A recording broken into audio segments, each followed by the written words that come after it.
আসসালামু আলাইকুম রহমতুল্লাহ।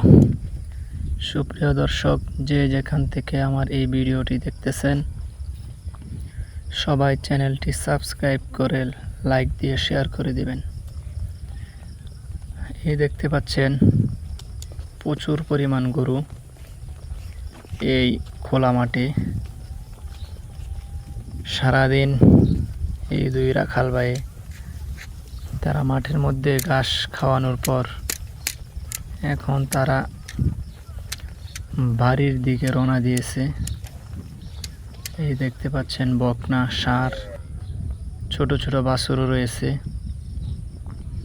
কত সুন্দর এই গ্রামীণ মাঠে গরুর পাল। দেখেন কত সুন্দর এই দৃশ্য, যা দেখলে মন প্রাণ জুড়িয়ে যায়। এই দৃশ্যগুলো দেখলে দেখেন কত সুন্দর সুন্দর গরু, দেখার মতো। এই সবুজ ঘাসের মধ্যে তারা ঘোরাফেরা করতেছে। এই দেখেন প্রচুর পরিমাণ গরু রয়েছে।